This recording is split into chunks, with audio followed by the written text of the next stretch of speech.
Midweek we are, folks. Wednesday, I always love it because we're on the run into the end of the week, but a lot to be done here on Late Lunch today and before Friday. Thanks for joining us. We're with you for the next couple of hours as usual. Lots of chat coming up on the show, and I'm going straight to it today because my first guest is a return visitor to Late Lunch. He's probably best known through his life as an animal rights advocate. He's a lecturer in sociology at UCD and he's co-founder of Vegan Ireland, who's now really taken the organisation, well, let's see, on a new route. I'm delighted to welcome back to the show Roger Yates. Roger, you're very welcome.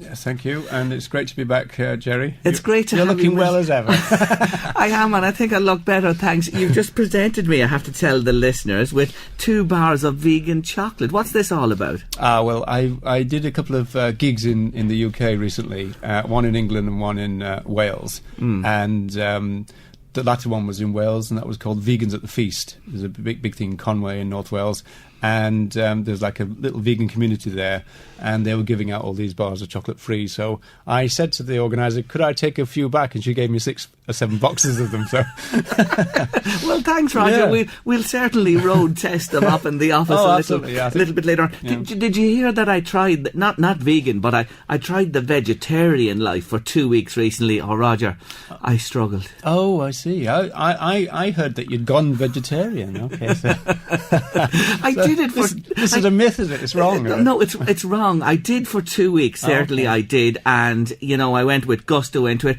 but I honestly found it quite difficult. I was quite, I think, a little bit upset within myself. I found the regime of trying to, you know, think ahead and plan meals and all that type of thing difficult. Well, I mean, I think I would say, as a sociologist here, that 2 weeks is probably not long enough.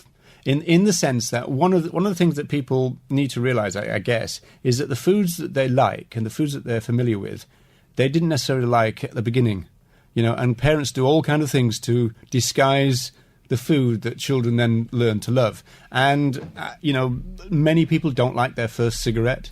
Many people don't like their first pint of beer. You know, so our palate gets trained. So in some senses, vegetarianism and veganism would mean a retraining. So there is that. And so this idea of 2 weeks might not really be enough to retrain your palate. And then the question is why as well. If you did it like for health reasons, that's one thing. What we find, there's a lot of anecdotal evidence now, but there's also some empirical evidence coming through, which is that people who do these things for ethical reasons, they can stick with it, because they've got an ethical reason to do it. Yeah, I like the point you make, because would I ever have ate a Brussels sprout when I was a child? You're right, very true. And now I actually love them, and it's the same with foods that you become accustomed to and eat as well. So you think 2 weeks wasn't enough for me? No, and another problem too, Gerry, is the fact that, again, sociologically, we're very conservative about our food. You know, that's one of the things that we're incredibly conservative about. You know, as radical as you want somebody to be, you talk to them about food and they're very conservative about it, you know. I mean, I think there's something like 88,000 edible vegetables in the world, and yet each culture has a very kind of limited thing, and they just stick with it, you know. And that's part of the reason as well. But let's move on to what you're here to talk to me today about with Vegan Ireland, a new initiative called the Vegan Information Project. What's different to what you've been preaching in the past? Well, actually, it's a different organisation. Oh, completely. Yeah, so I've split from Vegan Ireland, and any reason for that? Well, it was to do this project, really. You know. And why couldn't you have stayed under their umbrella? It was just a kind of difference of emphasis, you know, and a different vision in a sense. So I wanted to kind of go one way. And what I've done is describe VIP as a mould breaker. And what I mean by that is that in terms of vegan outreach, there's several elements to it. For example, people will give out leaflets, or people might give out vegan samples or portions. People might show people films and actually pay them to watch the films, that kind of thing. And we wanted to bring all those elements together in one go. And we added to that something called the tea station, which effectively was like a cafe area. So we bought a weatherproof gazebo, and we got permission from Temple Bar to put it up there. And we've just finished a residency there of 16 weeks. And so people would come, they would take the leaflets, they would sit and have a cup of tea. They would be given a cupcake to watch a film. You know, they would take all the literature. People would be out on the street giving samples. People could come then and give a donation and get a portion. So it was very many elements brought together. Vegan Island didn't want to go that way, and VIP did. So, are you getting soft in your old age? Oh, am I? Yeah, probably. From the days of radical Roger, you know, to where you are now. You know, like I'm feeling a bit soft because I scored 3 goals at five-a-side yesterday, but I did get a kick, and I've been limping since then. Actually, yeah. But this is different because previously, I suppose, a lot of people would have in their minds, you know, regarding the activism and the veganism and that like that, that was more protest, disruption, things like that. This seems to be more focused on educational involvement. No, actually, I would claim that there was always an educational element to it, you know, and in fact, that's why I used to do the press for all these groups. You know, I used to do the press for the Waterloo Cup campaign, which was the coursing, yeah. The coursing, yeah. I did the press for that. I was involved for a short time with the Animal Liberation Front press office. So it was always about education for me. But, you know, in people's minds, they would have known about the disruption and the protests, you know, and being out there and really trying to disrupt and things like that. But this is quite different. I saw your gazebo. I've seen the pictures. I know you've been in Temple Bar and that as well. What I'm curious to know is, with this slightly different approach, and I do accept that you had the information and that stuff as well, have you found a much better response from the public in general to this? Difficult to say that, actually, Gerry, because it's kind of different strokes for different folks, to be honest. Some people will react to one thing and others won't. And obviously, there's a lot of people who just kind of walk past the gazebo stall, you know, and don't take any notice. Other people will react to a demonstration, be interested in it, or offended by it. In fact, I'm just, at the moment, for World Vegan Month, which it is now, I'm doing kind of like a mini kind of academic course, really, which is kind of free, open to the public. And I'm looking at social movements, you know. And there's quite a lot of interesting social movement theory, which is kind of built into your question there. And so there's no thing that anybody's ever worked out which works for everybody. Otherwise, our cause would be a lot easier. And it doesn't work. I mean, some people, you know what I mean? Like, for example, graphic pictures. Should you use graphic pictures or not? It's been a debate that I've known about since the 1980s, because some people come up and go, don't show me that, it'll put me off my dinner. And other people will come up and go, I don't believe you, show me. So you can never quite get it for everybody. Gauge or just... Yeah, so it's kind of a numbers game in the end, and I suppose really, you know, social movements do learn by trial and error in some senses, you know, and it's only now that we're starting to get some data, if you like, in terms of what works. So that's quite an interesting thing in itself. It is extreme veganism, isn't it? And it is... No, it's not, Gerry. Look, I have to put it to you that for the majority of people listening to my show today would probably be carnivores and meat eaters or fish eaters of some description. And what you're talking about is abandoning that completely and moving to the other end of the continuum. That's extreme, Roger. Well, I think the thing is... one of the problems, I think, is that people will concentrate on what vegans and animal rights people are against. But there's a lot of things that we're for, and that's the driving force. So we're for, you know, less or non-violence. We're for justice. You know, we're for feeding the world. We're for not, or trying not to damage the environment. You know, when you bring those things together, these are strong motivating forces, and the people who started the Vegan Society in England in 1944 saw themselves as part of the peace movement, you know, and modern day vegans, ethical vegans, are the same.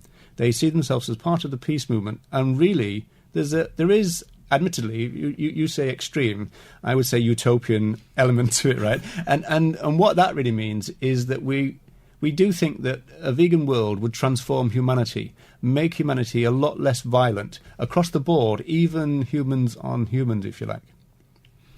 But a lot of people who would consume fish and meat and... but you see, the problem with your question, though...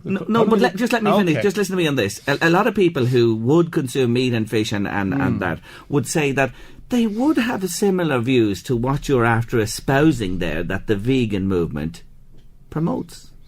Yeah, actually, we covered this. That on my last visit, I did say that I felt, and I've always felt this, that by actually digesting violence, you know, that's not good for people. Yes. You know, and I know that you kind of look quizzical and question me on that then, but it is something that I kind of believe in, and you know, I don't think, because, you know, to have another animal dead on your plate, it's got to involve violence. and it's also massive. I mean, the numbers of other animals being killed is just astronomical. I mean, we're talking about thousands per second worldwide, and that's just for the meat industry.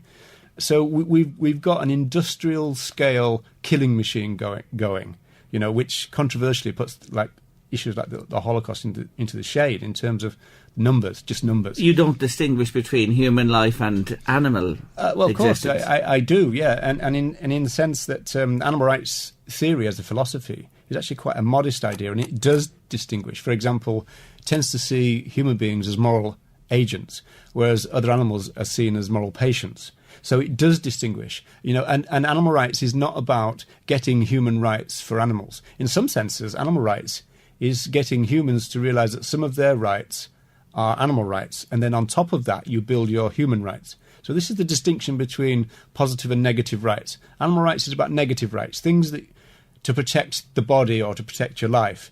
Positive rights are things like the right to drive, the right to education, the right to listen into LMFM, every day. But they're not relevant to other animals, and so animal rights is not about that. It's a basic idea. It's a very modest idea, actually. How will you ever, or how do you... I just can't see this. I was thinking before you came up again today. Veganism is minority in terms of the world. Yeah. How do you ever, or could you ever see this becoming a mass movement, given what you said there, all the industry and employment and everything, you name it, built round, providing meat and fish and food like that for the tables of the world at the moment? You could never really ever, Roger, see that transformation happening. It's a nice, aspiration, really, but it'll never happen. Well, I did say, and it's, if you want, I admit that there's a utopian element to veganism. But I would say that is a vegan world possible? Yes. Will it happen overnight? No. No one expects any kind of society to change overnight, but people don't expect people to change overnight either. So these things are incremental. But whether it's possible, I think so. And in fact, there are other than animal rights reasons now which are coming into the pipeline, if you like, which are such as, well, the environmental reasons. The UN, are suggesting that by 2050 we're probably going to have to be much more vegan, as it were, than we are now. Also, I mean, people like Bill Gates are getting involved with the trying to produce this lab meat and this kind of stuff, because people know that we cannot go on the way we are because it's not sustainable, and it's not sustainable right now if we want to feed everybody. So you think this is tied in with this whole global change thing, climate change, all this type of stuff? Yeah, but that's what I was getting at before, because when you asked the question, and I said, the problem with the question was about food, and veganism is more than a diet, and always has been. It's a philosophy.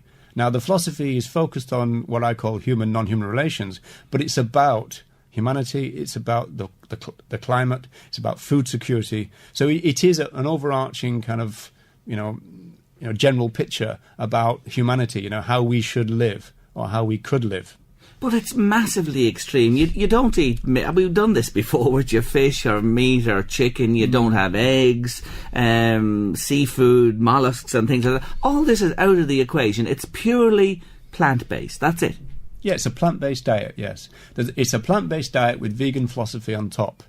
And does it taste good, that philosophy? It's especially if you blend it. You can but the interesting thing about that is that the philosophy drives the diet.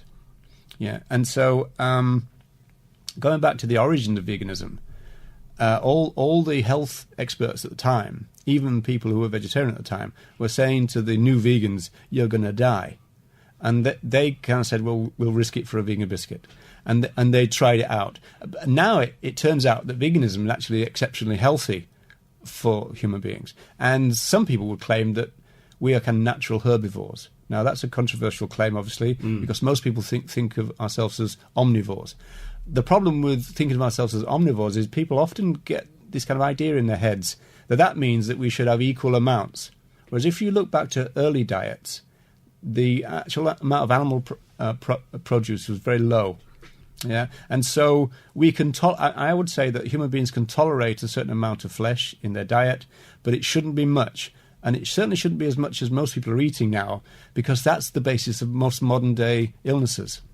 Roger Yates is with us on Late Lunch. If you'd like to comment, 1850 715 958 is the telephone number. You can text me directly into both of us here to 53958. Roger Yates is with me on Late Lunch today, and he's talking about his new passion in life, the Vegan Information Project. Roger, I was looking at a lecture you gave in England quite recently, and it was very interesting, to be honest with you. I was up there this morning, engaged with you in through another forum on the internet. A couple of things hopped out from it. You don't like vegetarians, or am I off the mark there? You're off the mark there. What we're saying is that veganism contains a critique of vegetarianism, but that critique has got to make sure that it doesn't attack vegetarians. That's what I was trying to get across. And in some senses, that's the founders of the Vegan Society, they kind of were critical of vegetarians.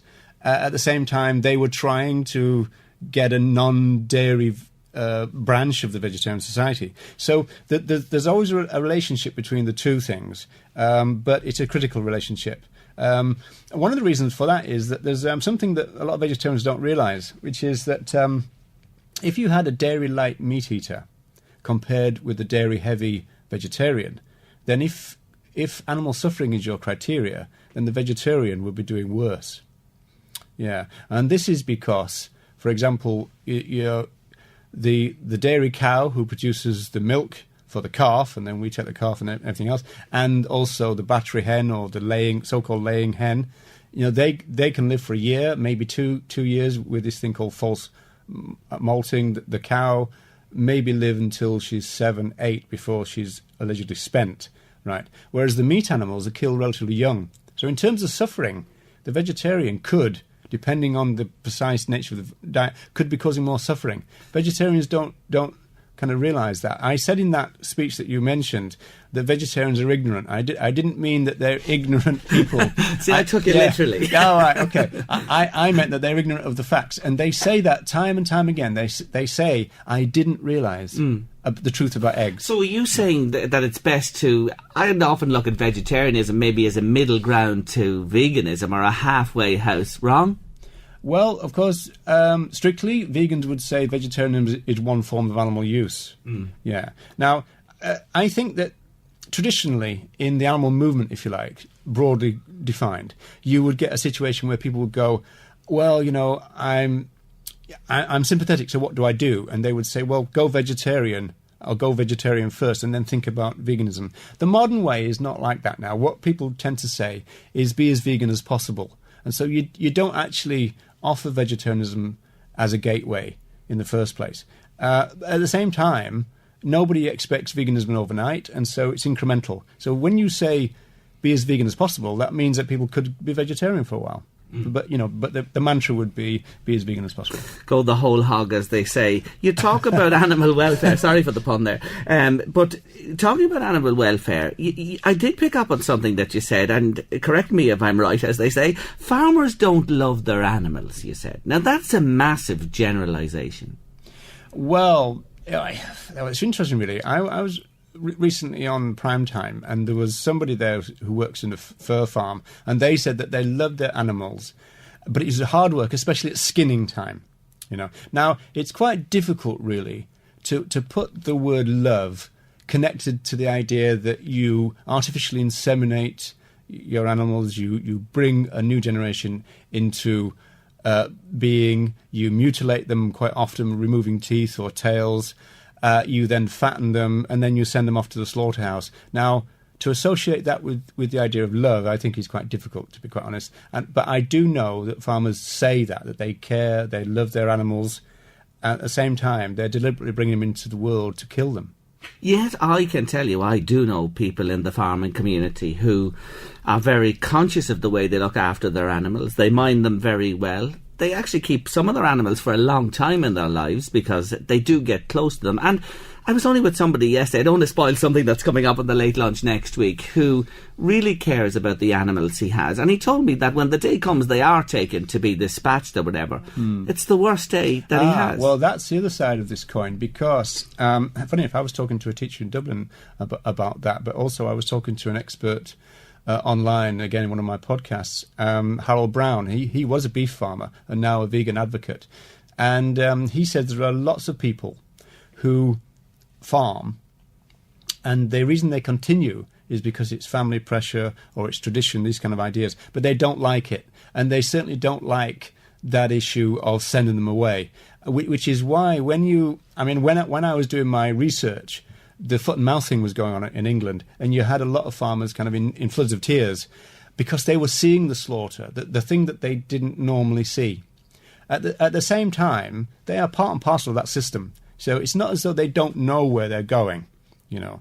And so I think at the very least, you could say there's a tension between the idea of loving and sending them off for slaughter. You know, I mean, if you put that, I love my kids, now go and cut their throats. You know, it doesn't quite fit, really. You know but again, you see, you come to, I suppose, again, it's how you look on life on the planet, that it's, you know, life, live and let live, be you animal or human or whatever. Somebody would listen to you saying that about humans and go, oh my God, unthinkable to say that about your children. You know what I mean? That if you make that analogy, just as you've made there now, they think it's not really a fair analogy. Well, are we saying that calves and cows and chickens and turkeys don't value their lives as much as anybody else? No, I'd say they do, but well, that's the answer then, isn't it? And, you know, they do, but I suppose we look. I'm not saying that we're equating it across the board in every value. I'm just saying on that level, then there's equality, surely. That they value and they will fight for their lives. I mean, there's story after story of cows escaping from slaughterhouses. They will fight for their lives. Often animals will fall from the shackle lines in slaughterhouses and be punished for it because they don't go to their deaths easily and this kind of stuff. You know, and so they'll get beaten up with baseball bats and everything else. At the same time, they really value their lives and they will fight for their children. And also we're finding a kind of proto-morality where other animals will assist and fight for animals of other species. You know, so it's not as clear cut. It's not, human beings moral, other animals completely. That's the point, that I was sort of getting at there. But look, I hear what you're saying. It's not as clear cut as that. And there's now lots of work. There's this new academic discipline called cognitive ethology, which is showing how much there's an emotional life and even now a potential moral life to other animals. And this just really goes back to Darwin. Darwin said we are different in degree and not in kind. And that really is just a scientific proof of that statement. I know. I suppose if we thought about this for a second, and that's what happens, whatever happens, if we thought about it, we really would, be disturbed by this and the images you speak about as well. Will you stay with me for a few minutes? We're going for our news at 2:00. Again, if you'd like to comment, I have some comments here, Roger, and read them when we come back. 1850 715 958 or 53958 by text phone. Roger Yates is the man behind the new Vegan Information Project, and he's with me on Late Lunch. Let's read some of these comments, Roger. You'll love this one. I admire your guest. He should be ruling the world. Did you ever get that before? I've not had that one before. There you go. Late Lunch LMFM is Can you print that one out for me? I'll print that one off for you and put you in touch there. Why not only show pictures to those who ask for them, Mary says. You were talking earlier about the... Yeah, some people do that. In fact, somebody in Australia... called Renata Peters, she says that they have the graphic pictures underneath, as it were, kind of like, do you want to see some nasty pictures? And so if people are kind of critical or quizzical, they can show them, but they don't have them on display. Going back to Temple Bar, it was interesting because the Burger Bar complained about our store, and yet we don't have any graphic pictures, They were beside you, were they? They were behind us, yeah. All right. Yeah, and I think what it was that there is a theorist called Carol Adams. She talks about absent referent. And I think what we did was we made the burger customers think about the living animal, which normally is disconnected. So we were putting that connection again. Hey, that mustn't be good for business for the Burger Bar when you were there. No, well, when we went to speak to Temple Bar about it, apparently the Burger Bar was complaining about McDonald's by then. So I often say it's probably the first time that McDonald's was quite useful for vegans. Hey, Roger, when you're walking out in the fresh air at this time of the year, cold evening or whatever, and you're there in the Temple Bar and you get the waft of the burger, come on, it must excite the taste buds, the nostrils. Absolutely not. I mean, I guess that part of the retraining is the fact that you get turned off from that. You get turned on to the new stuff, and you get turned off from that. For example, I always call cow milk calf food because that's what it is. But the point is, for me now, because I'm so familiar with plant milks. I mean, I've been vegan since 1979. Now, a bottle of cow's milk just seems to me like half full of grease and oil now. It's so kind of greasy. Whereas because plant milk tends to be a bit lighter. So I think it is a kind of question that you get turned on to your new palate kind of thing, and then the other stuff you don't. You mentioned now those years since 77. God, how the years fly by. Does it take a big commitment to this? Because I'm thinking about, where do you go shopping? Is the vegan stuff widely available? And if you do then decide to go out for a meal, I know I asked you about this before. Any progress on that front in terms of catering for vegans? In terms of the shopping, there's vegan options in every supermarket you can think of, including things like soya milk, almond milk, rice milk. These kind of things. These are kind of, you've often got shelves and shelves of it. So now. That's improved. Oh, that's improved. Yeah, even in Ireland, and it is true that Ireland is kind of lagging behind, because if you go to England, as I did recently, just for like a day trip to do that speech, you find a lot more. Even in the health food shops, you find a lot more available. In terms of restaurants, things are developing slowly in Ireland, but Dublin has just now got its first vegan restaurant again in Temple Bar, just around the corner from where we had the stall, and so that's a new development. There are people who did contact Vegan Ireland when I was there, talking about opening a vegan restaurant as well. So there does seem to be a market, and there does seem to be some people, entrepreneurs, who are moving in to kind of cash in on it. Another comment here. Gerry, it's nice to be different, but with respect to Roger, I think he's talking nonsense. Well put. We find it hard to feed the world as it is. How could you feed them as vegans? Does he know the price of vegan products? We are hunter-gatherers with carnivore teeth. Now, there's a few issues in that message. Yeah. Well, let me take that in reverse order.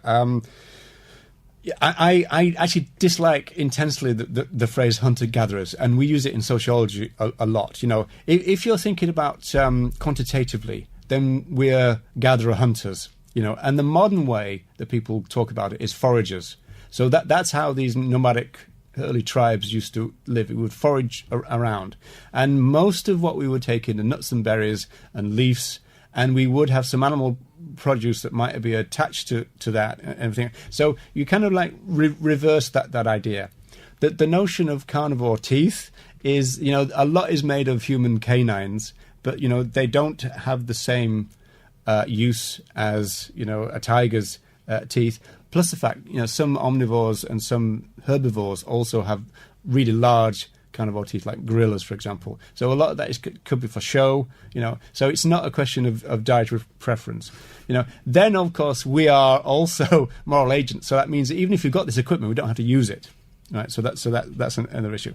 Then going to the first part, which is feeding the world, with respect. The question is said respect, but with respect, it's the other way around. A vegan world could feed everybody, and because it makes no sense to put grains through other animals first before we have it, because of the conversion ratio. So, for example, with the best steak, it's suggested that we might need to put in 20 pounds of wheat or grain, and we end up with 1 pound of the meat. And so some of the earliest vegan companies were called direct food, which means we should eat from the earth directly, and that means we've got a lot more. So in actual fact, those people would benefit from a vegan world. The price thing, well, I would say that's kind of supply and demand. In the sense that, yes, you are right. You said this before. Veganism at the moment is small percentage of the population. So supply and demand. As it rises, the price will go down. A new movement. Are you definitely now finished with Vegan Ireland? Do you have any connections? Are you distancing yourself from them with Vegan Information Project? No, well, the thing is, it's World Vegan Month at the moment, and so what we did was we kind of waited to Vegan Ireland announce their programme, as it were, and then we're doing something kind of different. We're trying to avoid the dates. Is there a split in the camp? Not really, no. It's just a different vision, I would say. Okay. Yeah, and so I just wanted to go bigger than what was hitherto the case. And so I wanted to go gazebo, bring the TVs in, and everything else. I just had a kind of different vision. That's what it was. So we're finished talking today. What would you hope to achieve from this? As for the last while, what we've discussed and that. What do you hope that listeners would take from this? Well, as a good farmer, I think my job is to plant seeds. And I know that. Is it quite often, when people come up to you at the stall and they talk to you and everything, then you give them some literature there, they take it away, or they even read it there at the tea station, and then you know that they will be thinking about it, and that's really my job, is to plant seeds, and I think to probably offer an alternative vision, which is reasonable and rational, but also just. And I would suggest that if people are interested in non-violence, and if people are interested in justice and interested in peace, then they should think about the vegan aspect of it. For more information on the Vegan Information Project, how will people find out more about you? They could go to veganinformationproject.org, and the email is info@veganinformationproject.org. And also we've got a fairly active Facebook page, which has only been up there for about 2.5 months. We were coming up to our first 1,000 likes, so we're quite pleased about that. So Facebook, we're also on Twitter as well. Well, they say what do they say in another context? If you can just influence one person, well, just going to leave you with this today. I've been vegetarian for 27 years and had no idea I was doing wrong by eating dairy. I was thinking about becoming vegan. My mind is made up now. Thank you, Roger. Oh, very good. We'll leave it on that today. And thank you, listener. Send you off on a high. Roger Yates, as always, it's been great to meet you again. Oh, it's edging ever closer as the days and weeks go by. What am I talking about? Folks, it's Wednesday, it's Fla Factor, and our Deirdre's...